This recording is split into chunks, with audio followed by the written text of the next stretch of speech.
And welcome back to 2.5 Coaches, episode 8 of the Perform HQ podcast. We got it right this week. Listen. Today we're going to start off with obviously around the grounds, and we're going to get into our Q&As from our guys that actually sent us questions throughout the week. And our coaches that actually put up questions. I actually did this time, so Yeah, well done, Keith. big ups. Teamwork. All right. You want to start us off around the grounds, Keith? All right, so yeah, I'll start us off. So obviously Trinity's last game was on the weekend against Christchurch. Actually got up by 40 points. It was a bit of a spray in halftime from Manny with the boys. We didn't play good. I think the first round we played against Christchurch, they only scored 9 points. This time they scored 49 against us. Yeah, defense isn't great. I think it's because we played a lot of the Year 12 guys. We just wanted them to actually just finish off with just a group. Very strong Year 12 crew this year, which is pretty good to see. And no, it was actually really good. Like towards the back end of the second half, I think the boys finally clicked and we went really, really well towards the back end. I think we won 89 to 49, I think.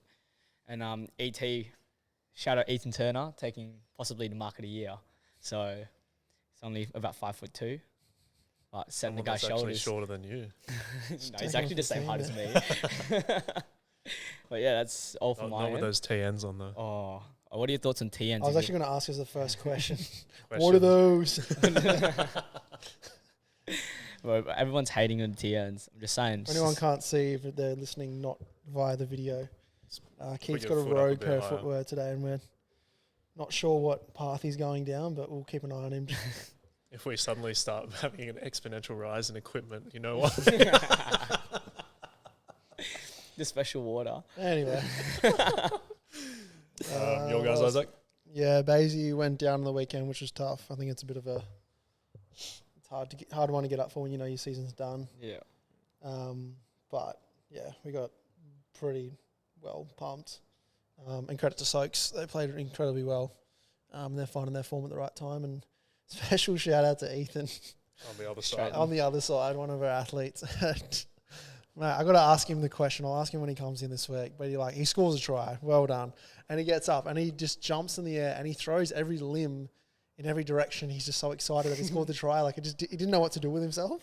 And I was just like, oh, fucking hell. I had to throw that in, didn't you? They just need to teach him. That'd be his off-season work. It's work on your celebrations. Yeah, work on the celebrations. Go the lawnmower. Go something simple. But no, well done to He's obviously had a big season coming back from some niggles and bits and pieces. So sad, but good to see that at the other side. And then from our other athletes, trying to think. Obviously, heartbreak for NBL 1 guys. Yeah. Rocco going down to Willerton. JB, Sam. Jono obviously been out for a little while. But that was a tough one. It's always hard when you're playing in like one game elimination kind of style. Like you just have to perform on that day, and then if someone on the other team just goes off for 48 points, like not much you can do about that.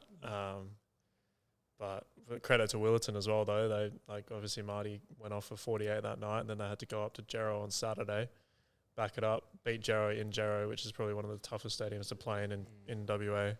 And then now they're off to the grand final, so well earned from them. How good is that? And women, Perry Lakes had a tough loss to Coburn. Coburn at home is always a tough one, and that women's team's just been rolling, so they're looking to go back to back. And then outside of that, a lot of our crew starting to head into like seasons finishing, heading into off season, kind of rolling into what we spoke about the other week. But yeah, I think we'll obviously have a bit more to say over the coming weeks.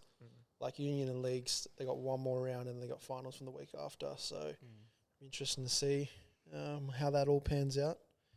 And then other Dan as well from lacrosse got finals coming up. The soccer boys have finals coming up. Mason, Vlad as well. Benny. Stavald. Hey. Benny, and they only lost one game this whole season. Cowboy Country footy. in his +1. Yep, they're going well. Lewis actually came in last night. I know. Crazy. Yeah. We're actually thinking about maybe getting him on the podcast. We'll see. How many consecutive weeks and sessions does he need to do before we get him on? 2. I mean, he needs to learn how to drop goal, that's for sure. That's around That's the a ground. big around the grounds. Actually, you want to talk about that? 'Cause that was pretty cool. She had a special. Oh, she's probably one of this, special shout out to Ella. She's a friend of a friend from one of my best mates back home. Used to work with Benny, one of my best mates. She's the game day organizer. So it was pretty cool to see like the behind the scenes of what actually happens on a game day, and like her running through what she has to do to organise these games. Everybody turns up, the boys turn up, they pull out the footies, put the jerseys on and play. It's like a lot of behind the scenes. So yeah, Louis just wasn't sitting in the stadium with his Perform jumper on. But she asked to obviously get someone in at halftime, and we thought there'd be no one better than Lewis to embarrass us, but also make us proud at the same time. There's only one person that can do that. And it was actually the funniest thing I've ever seen. We're sitting on the sideline, and obviously they went in. So they came over. You have to sign a consent form because if anything happens, obviously. And then about 10 minutes before halftime, you get pulled on, like go to the side, explain what's going to go on. I've never seen Lewis so quiet in his entire life. He was actually nervous. Like he wasn't nervous until he got on, and then once he was like, "Yeah, I'm like feeling sweet," and then he caught the first ball, and his like body just like froze. Just 20,000 people screaming. The fun is this is the crowd where he misses like misses again he gets one like hey he's got a roll on. No, he had to miss the first three just to show people that he was actually. He's AFL player, mate. No drop punts, no drop kick. But good on him too. Like which was cool to see. We had one of our young boys, Joel, who's the son of one of the like chairmans, etc., down at Sharks, and he's one of our members at the gym. And he was standing on the sideline trying to get a signature from one of the players. And Louis he got a signed Dolphins ball and gave it to him. And he was stoked and over the moon. So it was cool to see that. And I think the coolest thing from the whole league perspective is like the amount of juniors that were there with their parents, like screaming to try and get signatures and fans and all that kind of stuff. Like, hopefully there's a team here in 2 years, but it was cool to see. It definitely shows that that's like a growing sport in WA. Like obviously WA is not particularly known for league. That's really cool. Like, and I think it shows to rugby league, like NRL, like it shows that there is like interest here. Yeah. There's a lot of people like traveling to come watch that game. So yeah, that's a separate podcast. Yeah. It'll be interesting to see what happens with Union and League over the coming years. But either way, as long as all the juniors keep building and growing. Yeah. Interesting. Dive into some questions then. Yep. You want to start us off? Yep. So I got a first one from our boy Kinners. Oh, Jamie Kinnaman. Kinnaman. Get him off. At Jamie, no. But he said any initial fears, anxiety when you set out to become PTs coaches. I'm going to start with yes, and also I don't think it ever leaves, but imposter syndrome. Yeah, it's number one. I remember when I did like a personal training course to start. Yep. I did TAFE, which was 12 months. I got out of TAFE, and I remember doing my first few weeks of PT and sitting there and going, I have no fucking clue what I'm doing, but I am in complete control of someone else's health and fitness. And I felt like that anxiety that sat with me was the reason I spent so much money on education. Yeah.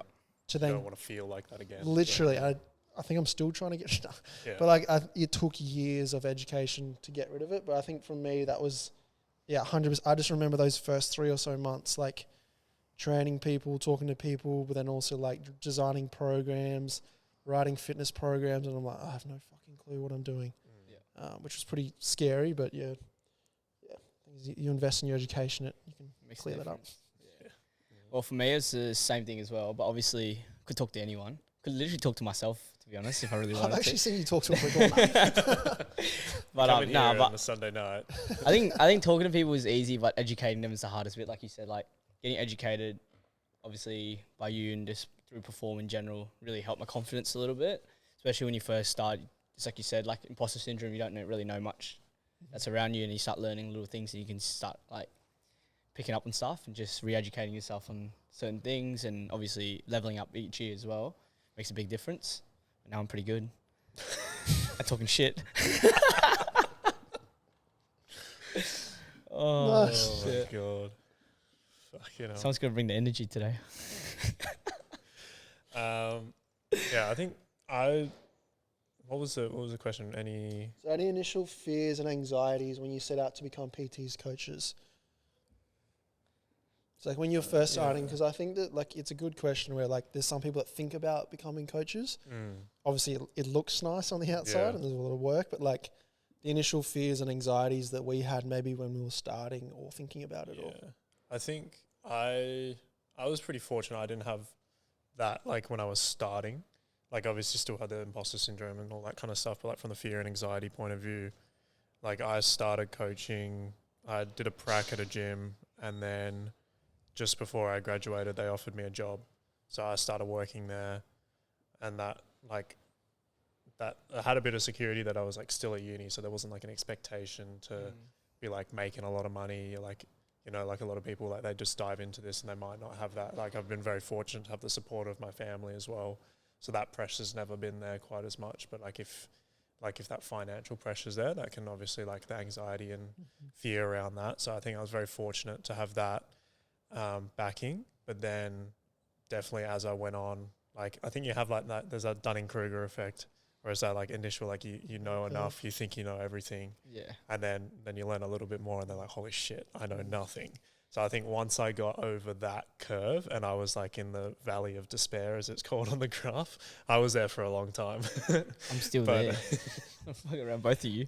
God damn. But I think like that was also like the best thing, like looking back, because that forced me like deep dive into that education. Like Isaac said, it's like you never want to feel like that again. So I think it's important to go through that, but I was very fortunate to have the like backing and security of coaching, that I didn't have to like try and make enough money to pay rent and all that kind of stuff. So I think it's stressful at the start. It's fucking stressful. Especially compared to like another job where you might go in and you got like, here's your salary. This is how much you're getting off the bat. There's the other thing too, like I was even on like a personal level where I'm so grateful I was in scenarios where I was running my own business, and when it's on you to pay your own bills, it's not like, oh, there's another job, your boss has got you another client or this or that or whatever. Like when you have to rely on yourself to pay your bills and pay your car reg and all that kind of stuff, it's a very different feeling. Yeah. But I think it's just that main overarching mindset of like, you just got to be open-minded to the fact that this industry is so deep and there's so much to learn and there's so much to do. And I think it's attractive at the same time, because you go to most industries and you turn up, you do the same stuff. You're never bored either, because you just dig deep up in rabbit holes. Loves a rabbit hole. Love a rabbit hole. But yeah, there's definitely, and I think it'd be pretty weird if you didn't have some when you first started out. Yeah. So yeah. Next question, Keith. So next question I got from Peter Yanis. Shout out, Pete. He asks, best coaching moments you all have all experienced. Can be athlete success, return to play, etc. You want to take that one, Adam? I might need a little bit of time to think about that. Best coaching experience. I think I'll probably have a couple. I feel like this is like picking your favourite child. Yeah. Yeah. I think one for me would have to be last year when the boys won the grand final. Yeah. Like seeing Benny. Yeah. Like standing there, like that solidified why we do what we do. Especially from someone that lost so many grand finals, genuinely put all the work in. And it doesn't have to be the fucking AFL grand final. It doesn't have to be a Super Rugby title. Like, it's the value of the competition is relative to the person that's in it. So it's like seeing them do the hard work and then win and get the reward. I think that was probably one of the biggest ones. Yeah. And I think as a coach, seeing that, you're like, that's it. That's why you do what you do, and you'll do it all again for a year just to see one of those moments. Yeah, like a massive one is like when you know that person deserves the success that they get. Yeah. And especially if you see someone who's worked so hard and then like kind of fallen short so many times, for them to keep showing up, coming back, versus like you see some people, it's just like you didn't really put in the work, you just kind of got a bit lucky, you're on the right team in the right place at the right time and you kind of won. It's like, nah, like someone like Benny's like put in the work. Yep. You think of any Nothing others? on Caleb. Hey? No Caleb. Yeah, mate, he's special. He got enough of a shout out. I know. Nah, for me, I think so many. For me, return to play is always a special one. For that, when you get to spend time with knowing your clients, especially the ones doing rehab. And like everyone knows how hard rehab is. I think when you watch them put the amount of work in, I think doesn't matter who it is. I think everyone is the exact same. Like especially when you go through a rehab, you return to play, and then watching them play the week after is like the best feeling in the world. But a big one for me, obviously Walshy. That's number one for me. I think someone that actually trusted me in the first 2 years of my coaching career, and like got him through rehab when he broke his 5th metatarsal, and then getting him back, and then that year was the year that he got drafted as well, which is pretty cool, to the AFL. So yeah, that was my best coaching experience. I honestly can't think of like one that just stands out. I think I've just been so fortunate to have so many like great clients and be part of so many.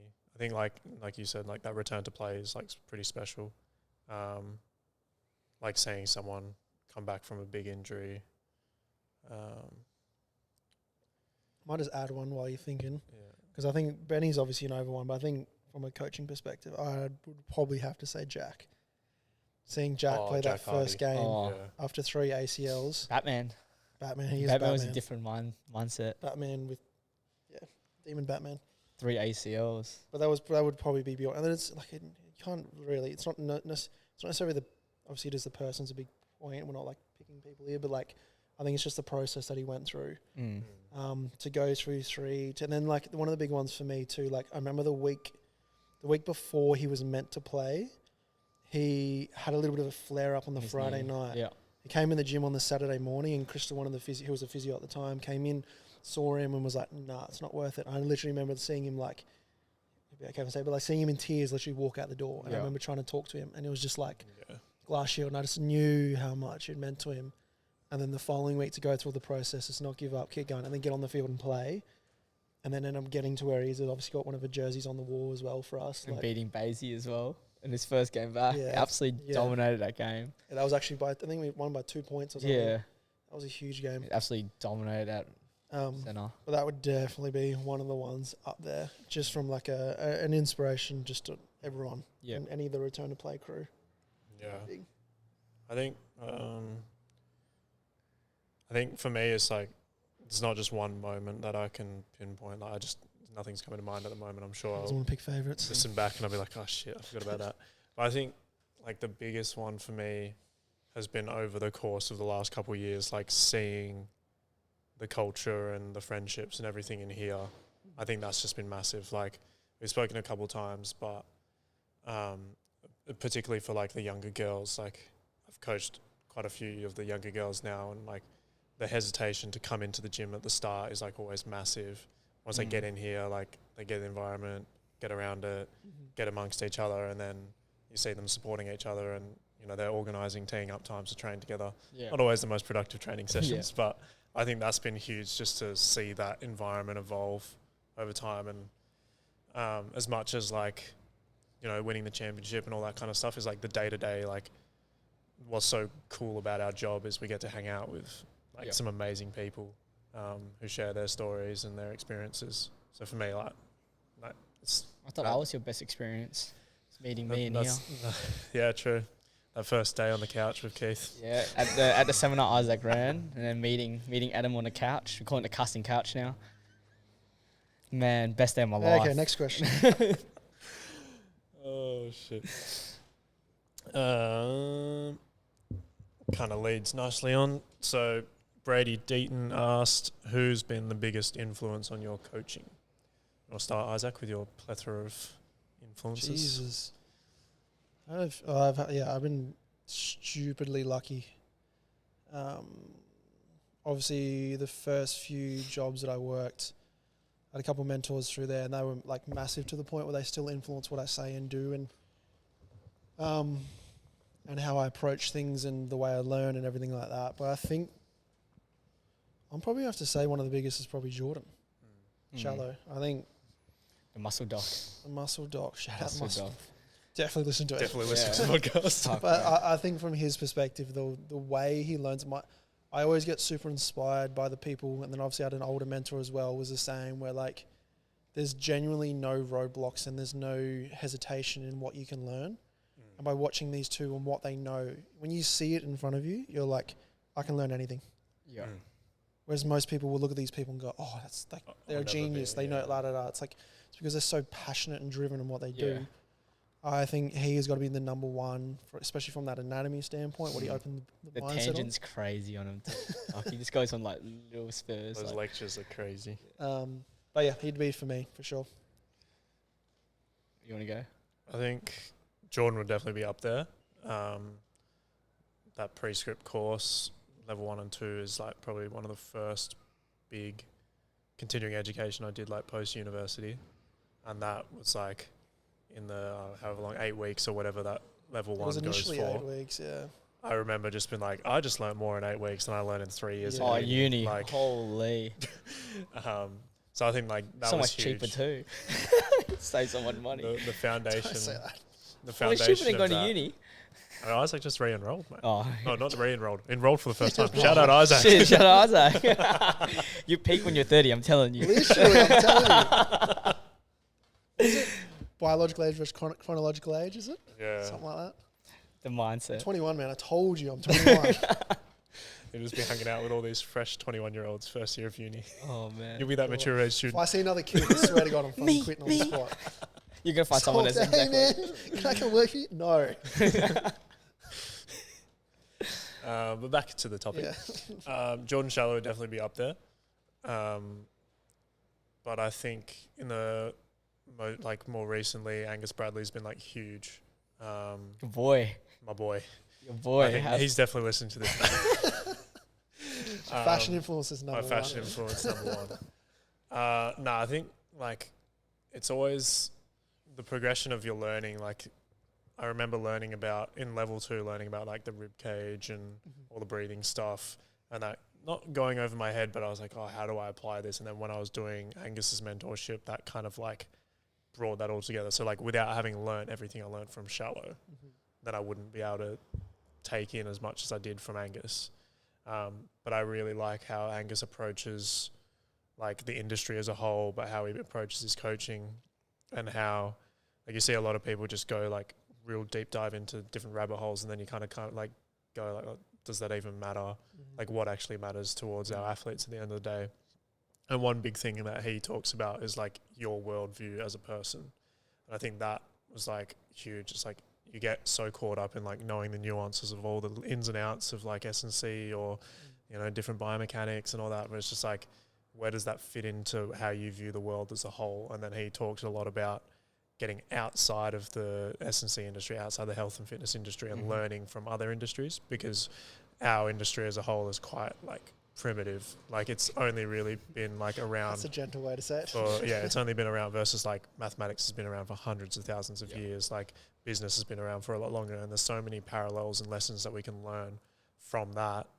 And then you can kind of contextualize the information that you learn from these guys and go, okay, like this is important to know. Like I still need to know this, but for this athlete, it doesn't actually matter. Like they just need to rock up consistently. And then like, when you get that athlete where it does matter and they're ticking all those like boxes, and that's when it's important to know those like extra layers, and then you can provide more value.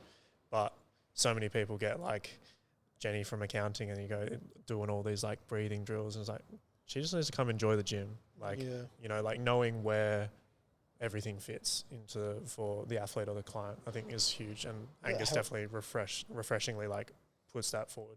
Yeah, I think it helps having that why. I think I was super lucky doing multiple different things, but I think as you were saying before, like it's a good education, like educating skill set to have. It's like, don't just repeat what you know, the sentences in your head. It's like who's in front of you.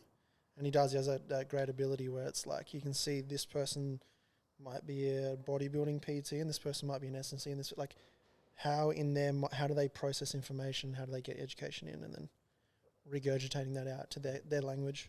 Yeah. Huge. What about you, Keith? Yeah, look.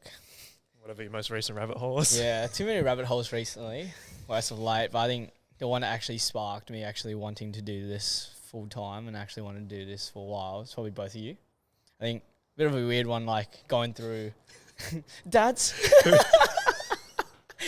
Who's cutting onions? Oh shit. No, but for real, like obviously went to uni for 3 years and thought I learned a lot, and then did stuff with Dan Hiscock, Dr. Dan Hiscock, and then learning a little bit through him, not really too much education until I got here, and when I actually deep dive into why we're doing certain things, and then questioning, all right, why we're doing this exercise, why we're doing movement prep, why we're doing plyos, and actually questioning what we're doing. I think that's, and then obviously getting you guys to explain and educate me on certain stuff. I think that's probably what influenced me the most.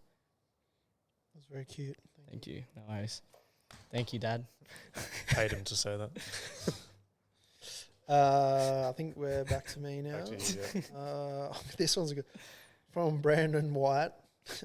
Keith reckons you have to eat more to lose weight. Is it gammon or nah? Definitely gammon, mate.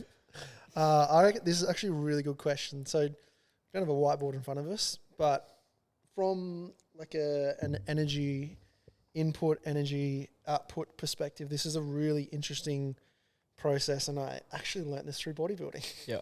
And coaching people for bodybuilding, when you have to go to those nth degrees of like body composition and pushing food and getting to know that side of things. But when you look at the graph of energy output, so you've got BMR at the base, so BMR is like your bodily processes, so your lungs, your heart, all your systems, cardiovascular system, they all need calories, they all need energy to function. If you don't have those, it deteriorates. Then from there, you've got like thermic effect of food. So it obviously requires calories to process food. Yep. You've got exercise activity thermogenesis. So you've got training. Yep. If we train, that burns calories. And then we've got NEAT, non-exercise activity. That chilling. Just chilling. But what tends to happen is if our energy input starts to come down, we're naturally going to start to pull away from these other three at the top. So training, food, burning, because obviously you're not eating enough food as well. So that's naturally going to drop. We're probably not going to train as much, and we're probably not going to train as intense. Yep. So therefore an energy expenditure starts to drop. And then what tends to happen from an energy conservation standpoint is that when we undereat, our NEAT, so this is blinking, like twitching, fidgeting, walking, anything, any kind of movement you can imagine off the top of your head that's not... Or just like any incidental movement that's not like I'm doing this because I'm trying to exercise. It's like walking from your car to the grocery shopping, or walking, like doing dishes around the house or cleaning around the house. That's not structured exercise. So that all comes under that. But it's like when you're not eating enough, like I'm going to try to park as close as I can to the shop so I can walk less. Little things like that. But so those three start to dip. So what can tend to happen is when we're under eating, those other three start to dip, and then when you start to blend in between those lines of your output starts to dip lower than your input, even though your input's really low. Yeah. So you get this weird paradox where it's like, I'm only eating 1,800, 2,000 calories. This doesn't make sense. Why am I gaining weight? It's like because the output has, and this is where you got to remove the relationship of just 1,800 calories, 2,000 calories, 10,000 calories. You got to remove that relationship to who's in front of you, and you got to look at the whole picture of what are you doing from day to day, etc. Yeah. So let's say we've got those four outputs. We got BMR, food, training, movement. Yep. Then you got input. You start to boost your input up. So you start to increase your food. The other three start to jump up. So you start to increase thermic effect of food, which starts to chew through more calories. Yep. You start to move. You start to fidget a bit more, which starts to chew through calories. And you find yourself, for the good population, especially people that have a lot of movement, like that, tradies. There's like Gen Pop where they can choose to move or not. Yeah. And then the sport where like you're going to training Tuesday, Thursday, and you're playing on Saturday. Yeah. So they're always going to be there. So if we can start to feed for this, the other ones start to pop up, and you will start to see in certain instances, depending on where the calorie equation is sitting at, that people will eat more food and drop weight. And I've seen this, shit you not, hundreds of times of people eating more food, dropping body fat, increasing lean tissue, because you obviously got carbohydrates, glycogen, hydration, etc. All that starts to jump up. And then you are losing body fat or losing weight and eating more food. Yeah. It's as simple as that. Like it's not like a magical unicorn or anything like that. It's the fact that you're actually feeding the output that you're going to have to do. Feel better too. Yeah, and that's usually the instance too. It's like you can actually then, with the training that you've got, and this is the hard thing that athletes need to grasp, is with the training that you've got, if you start to eat more, the intensity goes up. and the duration of tolerance to the output that you've got will go up. Yeah. So you can tolerate that burning sensation when you're running, when you're changing direction, when you're tackling and stuff like that. So Keith isn't gammon. He's spitting I'm facts. a realist. Next question. Oh, shit. Okay. So I've got a couple rogue ones, but I'm gonna go for. We're going rogue early? Or? No. I'm gonna go one Half an hour more. in. Got a proper one first from Oscar Shepard. Oh. So, what's the best recovery after a high impact game like AFL, rugby, etc.? Was it? So what's the best recovery? I think. It just depends. Yeah, well, it just depends on what the actual because you.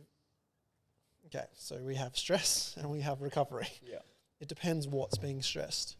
Wait, so in the question he said after a high impact game like AFL or rugby. Yeah. So obviously you're getting like collisions and stuff. So Yeah. I probably wouldn't give you an exact answer. Everyone's different. It is different, but Yeah. it's the same principle of like what's getting stressed and what's getting damaged. So if you're getting bruising, if you're getting tissue damage, if you're getting structural damage, then that's going to obviously require energy and calories and protein, etc., to then rebuild those processes back up. Yep. I think there's that side of things, and then there's just the general soreness side of things, which you could just line up with any other side of fatigue, soreness.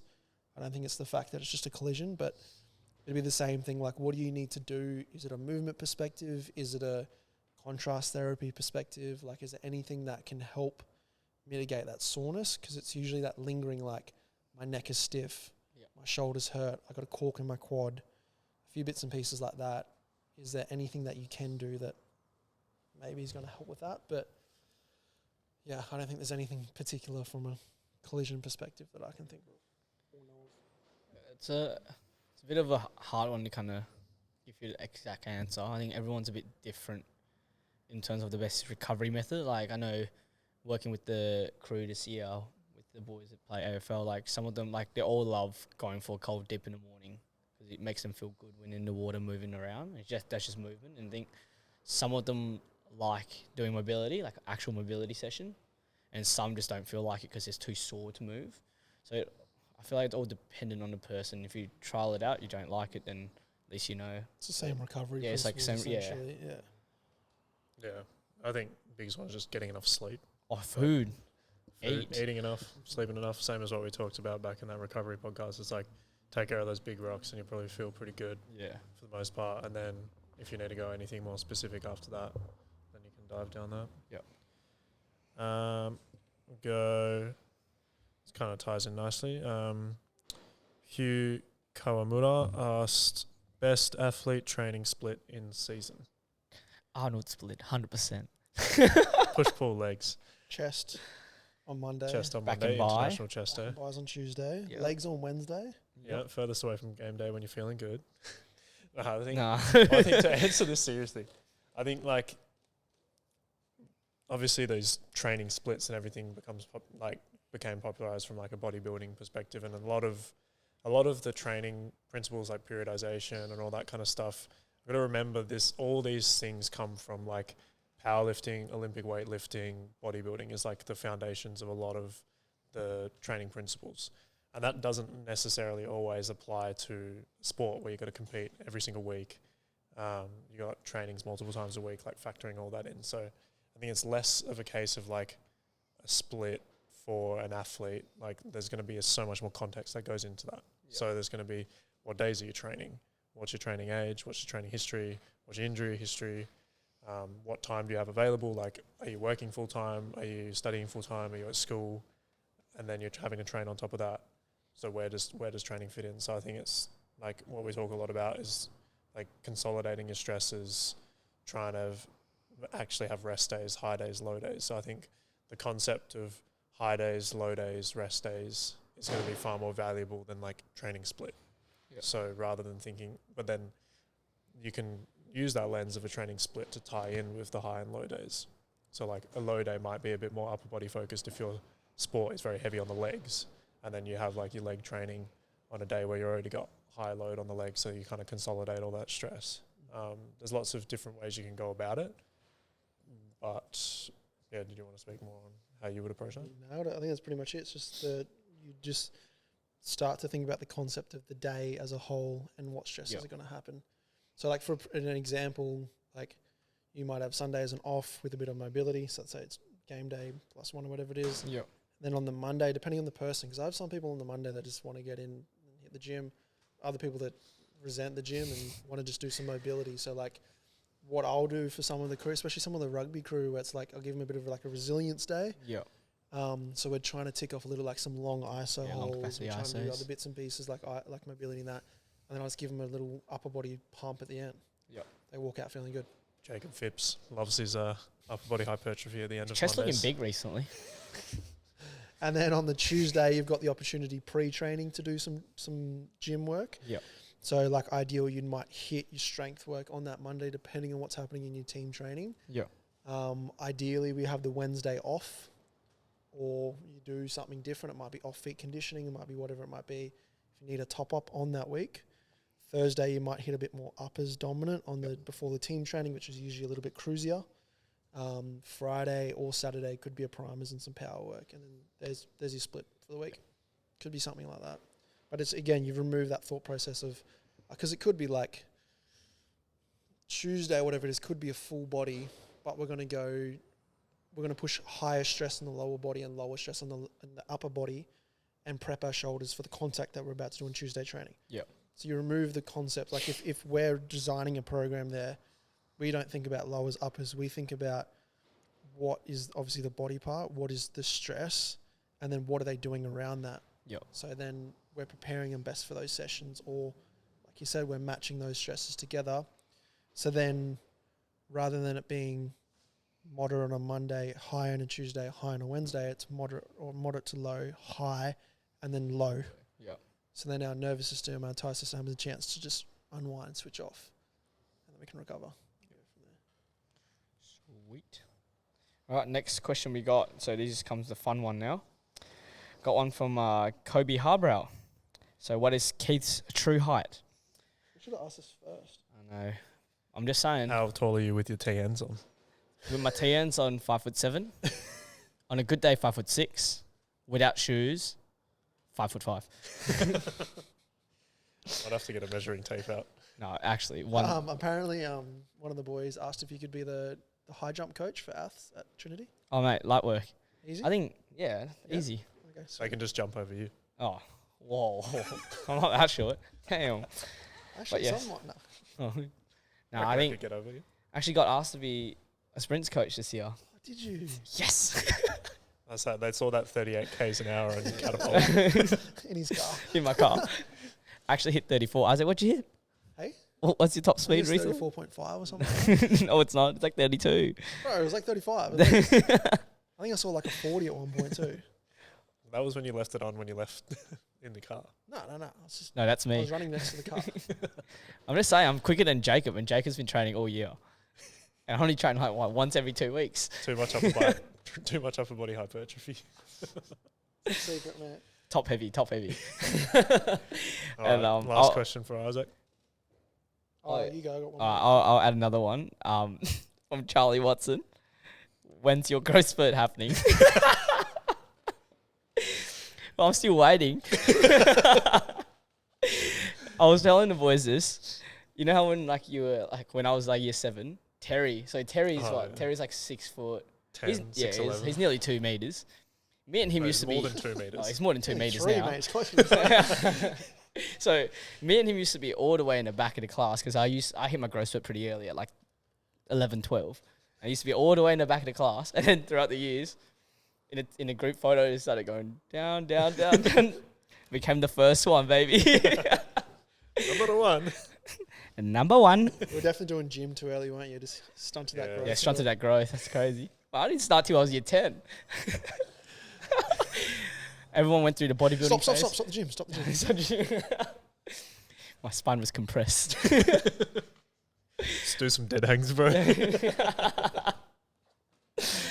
Oh, no. This is actually a funny one. What is one quality you'd like and you dislike from your fellow coaches? Oh, that's a good one. Oh, damn. One quality I like and dislike. Definitely my moods, depending on what's happening in the business. That is true. I think everyone knows what one quality I like about Adam is. Nah, it's his hair. His hair. God damn it. Got a good mullet. Got a good set of hair. Keith's height's my favourite thing about him. Oh, cuddle height. So it's so good when he's a little spoon. He's getting hot topic. This is why I'm stressed. This is why I'm moody. It's what I have to deal with every fucking day. I think one thing. Well, I think I both like and dislike it about Keith is his rabbit hole ability. Yeah. If I need to learn something, I'll be like, "Hey Keith," like try to plant the seed in his mind. It's like, "What do you reckon about this?" And he's like, "I don't know." And the next day, he'll come back to me with like, "I've got you, everything you need to know." But then sometimes it's like, bro, like, don't go down lost that rabbit cause. hole. What have you been doing for the last 3 hours? No, actually, oscillation's been real good. Oh, No, but it's because oscillations, bro. oscillation's I'm like the telling best you. thing. I'm telling you. Gibbo's asking for those oscillations to leave his program. Like he's done it for 12 months straight. Works. Split squad oscillations, machine oscillations. He's got the full oscillation. Wait, he hasn't got the goblet of like. Oh no, he did with the band. Nah, this is different. I He recently. was doing it yesterday. I listen. I've got a podcast at the moment I'm listening to, and this guy from Poland, he's been using it in the track team, and these guys are freakishly good athletes. Shout out to that one client that uses a test dummy. Well done, Gibbo. If I don't give a, and Benny Caldro. And Ben All right, I'll actually be serious. For once. Nah, I'll probably say both of you's got to be obviously work ethic is a big one. That's it. Nah, I think that for both of you, it's definitely your influence on these guys. It's got to be number one. That's two things. That's crazy. So- Say something mean. Yeah. You said too many nice Oh, things. I I hate feel your like I'm face. I tell you every day.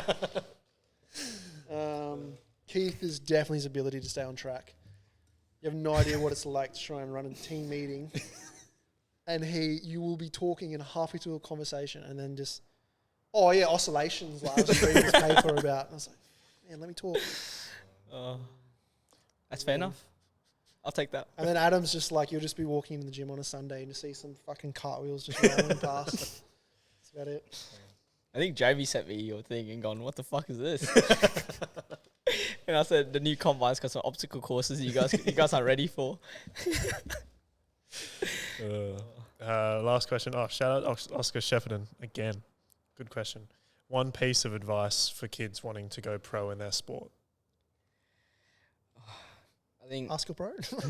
Yeah, you're asking the wrong You're asking the people. wrong people. We're all failed athletes, Yeah. so Just whatever do we what did. now my big advice though is just consistency, and obviously finding the right mentor to guide you in the right track. I think getting a coach is obviously someone, like especially if you got someone that's like playing high level, like especially guys in here asking the older guys, and like for example, like we mentioned in the previous podcast, like fish with markers.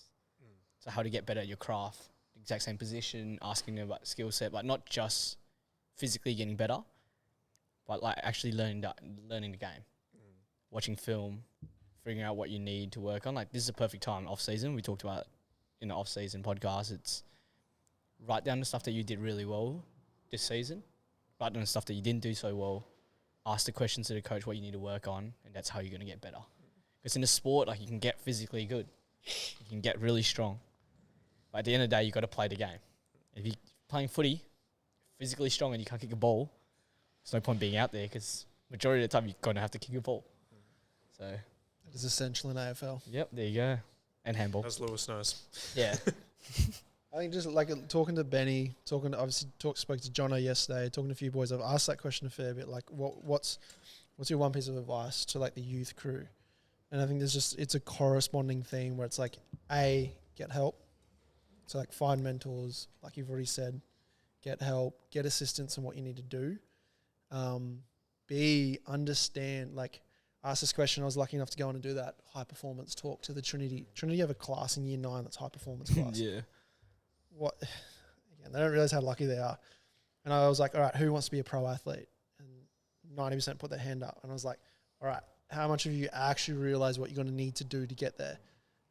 Like, if you have to put in that extra work, that I was worded a bit differently. And like, I was like, how many of you are keen to be pro? And probably like 2 or 3 put their hand up. It's like, it's a lot of work. It's a lot. And you've got to commit to that. But they'll say all that, and then at the end of it they'll say, but just make sure you enjoy it while you're doing it. That's probably like the biggest takeaway that I've learnt from people. Yeah. Because sport can only last so long. I think when you get through the burnout stage where you just focus on one thing for so long, you're going to end up hating the thing that you love doing. Find a group of mates that you can train with as well. Helps. At least you get the motivation there to actually get better. Train with someone better than you. Got Adam. Surpassed him. Way surpassed him. No, I'm joking. But actually, like, have a group of mates that you like training with, and like what you said, like, don't do what we do. Don't do what we do. I think you're going to say something actually inspirational. Yeah, and I think you guys touched on it well, and I think, like, definitely big key is, like, getting that mentor or a coach or someone who's, like, definitely someone who's been there, done that as well. Like, as much as we can help you in so many ways, it's like there's also just the untangible aspect that, like, someone who's been there and done that can give you. Big words. Like, the untangibles that, like, we can tell you everything, but it's like, it's another thing to have done it and felt what that's like and gone through those experiences. So see it, like, watch. Yeah. So I think people talk about it all the time in business and sports and, like, coaches. It's like, try to surround yourself with people who are where you want to get to. Yep. So any opportunity you have to work with someone like an athlete or a coach who's, like, where you want to be, try to pick their brains as much as you can. Keep asking questions. Yeah, ask good questions. Yeah, and you're going to keep learning. You're never going to stop learning. Yeah, and be a student of the game. Yeah, whatever sport it is. Knowledge. But then I think a big one, especially, like, depends how young we're talking to. Like, if it's a much younger kid, it's like, play as much sport, as many different sports as you can, because that'll be invaluable. And then later down the track, you, like, pick your one or two. A whole nother podcast in itself, but, like, the specialization early, like we said with someone like Phil, like, he can take the skills from that other sport of AFL and then bring that into rugby. And have that spatial awareness that so many guys who have just played rugby their whole life just don't have. So it's like, be able to take those skills from other sports is huge as well. Probably ask a professional. Seek help. Long-winded. Yeah. But no, yeah, I agree. Anything else, Keith? Anything else from you? Anything else from you? No, I think that's it. I got absolutely demolished in my questions about my height the whole time. Yeah. Please ask more of those next time. Yep. Just check in maybe next time, see if there's been any change. Any closing words? Any final comments? Yeah, actually, that's a good one. I actually haven't measured myself in a while, so the person that gets the closest, get a high five from Keith. Yep, get a high five from me. So if you're listening to this, whatever platform you're listening to, you get a low five from Keith. Whoever guesses closest to his actual height. In centimetres. Comment in centimetres so we can, feel free. We'll do it maybe accurate to one decimal place. And we'll do a live height reveal without no shoes when I feel freshest in the morning, when I feel the tallest. And do a few dead hangs first. Yeah. Well, if you managed to stick around this long, we really appreciate it. And sorry at the same time. And yeah, sorry for that. Comment what do you think Keith's height is, and we'll see you next week for the next episode. Thank you very much.